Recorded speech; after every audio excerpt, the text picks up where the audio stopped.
So this is the brand new 2021 G22 BMW 420d. Now, we're starting at the front of the car here, and that's for an obvious reason. There's been a lot of debate about this new grille. And if you've watched any videos on the new 4 Series, you will know people are saying that in person it looks a lot better. And having sort of spent some time looking at this car, I can verify that is definitely the case. It's funny because on pictures it actually looks a lot bigger, but when you see the car in person, it fits the car perfectly well actually, both in its proportions and its shape and its design. So I think this actually looks really, really good. I wouldn't be alarmed by it. The front end of the car, of course, is pretty aggressive, and this is like a design style we're starting to see on the new BMWs now, especially in the cars that are like the M Sport packages like this, and it looks great. We've got some really nice aggressive grills on the front actually, barely any fake grills, and we will get to that a bit later on. The main grille itself has these little vents in it that actually open up when the engine gets to a certain temperature, or the ambient temperature outside is a certain temperature. So you can kind of see that's a little bit blocked off here, but when you're driving and the engine gets hot, these do actually open. You can see the lower half though is totally open. We've got this there's a level of automation on this car, so we've got a sensor down here, but to be honest, you don't really notice that too much. And actually, the number plate itself does kind of block off a little bit of that grille and makes it seem a little bit less sort of protruding on the front end of the car. So we've also got these very cool little kind of side ducts here, and these are actually real and they do feed air down the side. And I just think that looks great. It adds quite a nice level of aggressiveness to the front end. And you can see that the whole way through, the way that we've got these little creases that run here, this bulge on the bonnet, all kind of feeds down to the front. It's actually somewhat reminiscent of the new G22 M4, and of course actually the G80 M3, seeing as they basically share the front end. So yeah, I think it looks really good. Nice thin headlights, and overall it just gives this thing real road presence. And this is just the 420d. I mean, this isn't like, a really high-end model in the range. So I think they've done a great job at making this car look and feel the way it should.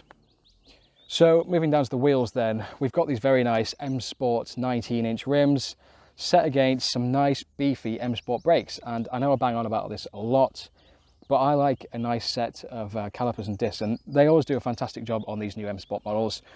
Nice big calipers on the front. We've got some pretty big ones on the rear as well. Vented discs, of course, but these aren't like cross-drilled or anything like that, but it looks really nice. There's quite a lot of attention to detail going on in these alloys themselves, and it certainly looks like something quite premium and quite high-end, which you'd expect with a car like this, of course.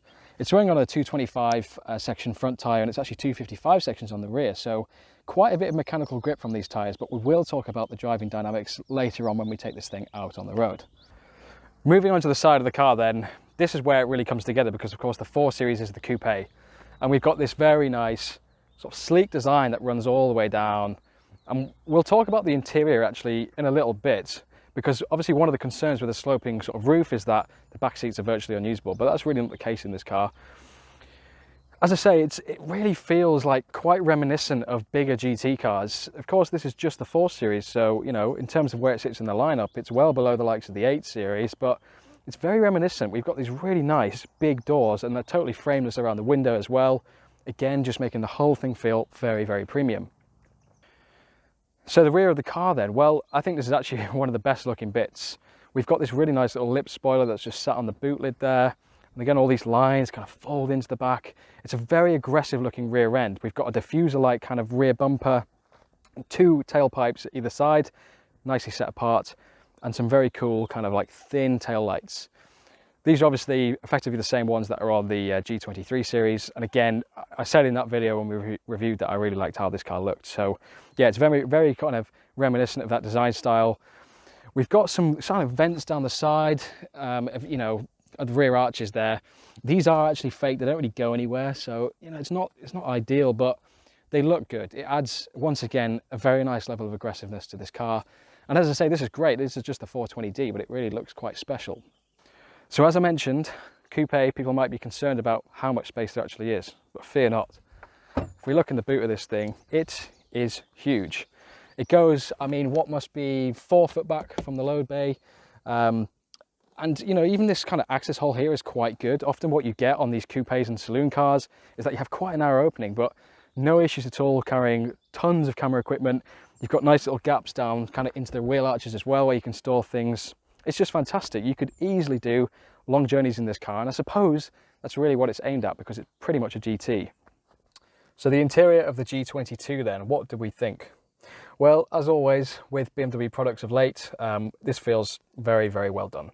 It's extremely premium feeling. Again, you get that really nice smell of leather coming through, and all the materials and touch points feel very, very high end. I know I mentioned some similar things actually in the 330i review we did last year, and a lot of the materials in here are obviously the same as that, including this kind of metal effect around the center console and some metal buttons as well dotted about. It just feels nicely done. The seats, well, these are very comfortable. You know, these aren't the most aggressive seats you can get in the 4 Series, obviously. The likes of the M4 are going to be much more aggressive than these, but these are a very nice balance between the kind of two. The leather feels great. There's plenty of adjustability, and I was actually amazed at how low you can get this seat. I feel like I'm really sat on the floor, which is fantastic, obviously, from a driving perspective. And yeah, they're just really comfortable. I can imagine, once again, doing big, long distances in this car without any issues. The steering wheel, well, it's the classic kind of new BMW steering wheel, and it's perfectly good at what it does. Okay, maybe the rim's just a little bit thick, but we've got used to that now. And, you know, it works fine. The steering, of course, is nice and quick as well, but as I said, we will get onto that a bit later on. So overall, I'm really impressed with how this feels. And, you know, these cars aren't cheap, and it really feels like that money is very well spent in here. So as I mentioned, the rear of the car is perfectly usable. I've got my seat in the driver's position. I'm 5'10". I've got ample headroom here. I mean, if you were maybe 6 foot, it might be getting a little bit tight back here, but to be honest, this feels perfectly comfortable. And it's very nicely trimmed in here. We've got these little leather kind of armrests. We've got the sound system. It's actually a Harman Kardon sound system in this car, which a lot of the new BMWs are coming with. As I've mentioned tons of times, it's a fantastic sound system. It's as good as it really gets, you know, for this kind of price point at least. Now, the sloping headline, yeah, okay, it's pretty good. It doesn't feel too claustrophobic back here. As I say, there is a kind of decent amount of headroom. We've even got dual zone climate control. So in the back here, I've got control over that. And it's just perfect. As I say, you can really be comfortable in here. 4 adults, you've got the armrest, of course. It's even got some nice little cup holders there, which is ideal. So yeah, in terms of like doing longer distances in this, with even a family, to be honest, it's perfectly usable.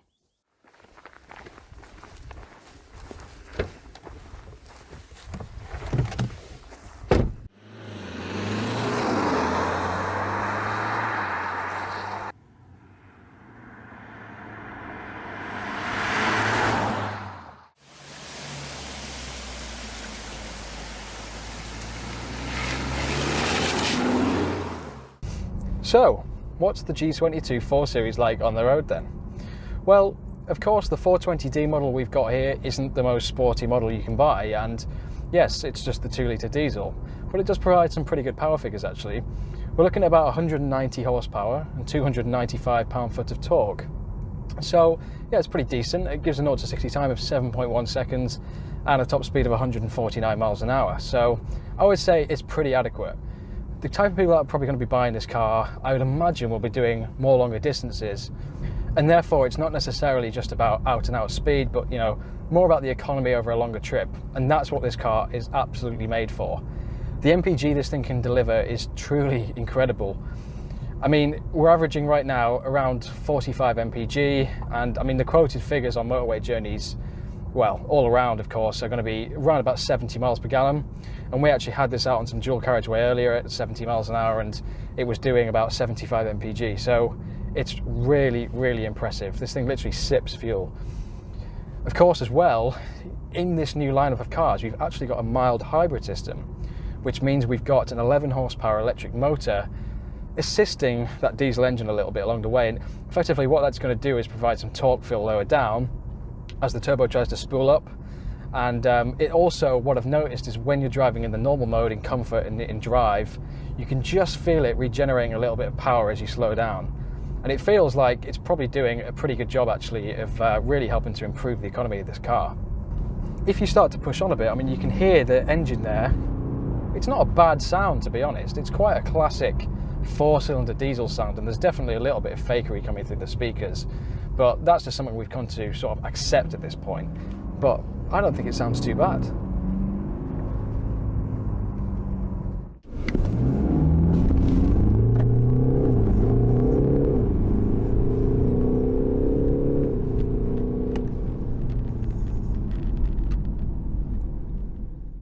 Now, the 4 Series really does feel great to drive. We've been driving it all day on these quite nice country B roads we have out here in the North York Moors, and yeah, the suspension feels incredible actually. I've had it in sport mode for the most part, and what surprised me is how well it still deals with bumps. Quite often, of course, as soon as you whack a car into sport mode, that's effectively it. You can say goodbye to your ride comfort. But this seems to be doing a really good job at absorbing the bumps and keeping the car very settled even when you're pushing on a bit, which of course helps to inspire a bit of confidence. The steering I've found is also very, very sharp. It's a nice quick ratio, and as I mentioned earlier, the steering wheel is a little bit fat, but actually you get a lot of feedback through this wheel and it feels great. We've also got the nice paddle shifters mounted there, which means you can just take control of the gears a little bit. Of course, in this car we've got the fantastic ZF 8-speed gearbox, which does a brilliant job actually. It works really, really nicely with this engine.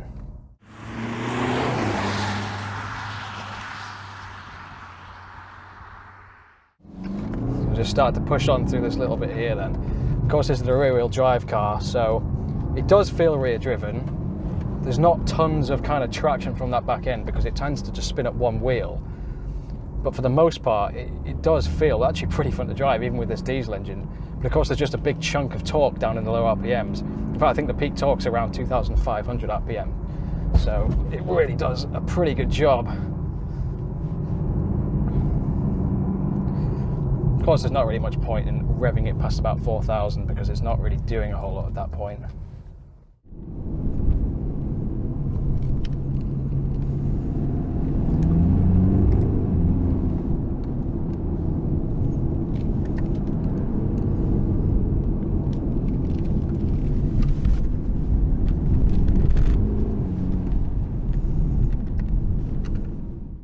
Okay then, so bringing the 420D on some better roads, as I mentioned before, it does feel like it's got a really good handling balance actually. I'm not entirely sure what the weight distribution is, but it does feel primarily rear driven.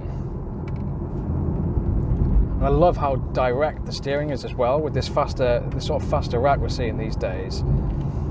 It is so little turns to make around these corners. It feels really agile and disguises its weight very well actually.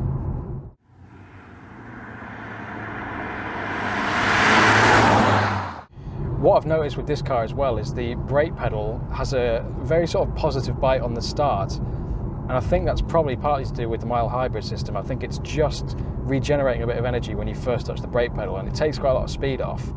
But actually in sport mode, that's dialed back a little bit, and the brake pedal feels great. You know, these are big calipers for a car like this that's only sort of doing road driving, so I really doubt they're going to encounter any brake fade unless you're really, really pushing hard or out on track.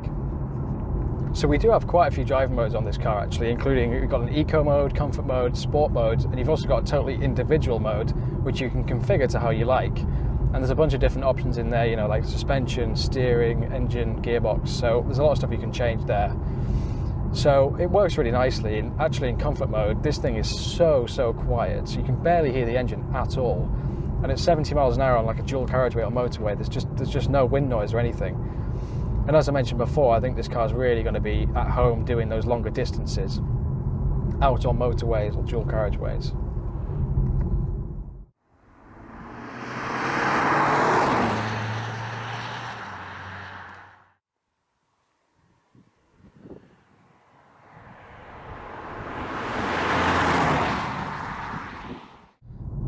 So yeah, what do we think then? Well, I very much enjoyed actually trying out a 420D. This is the first BMW diesel engine I've actually tried out.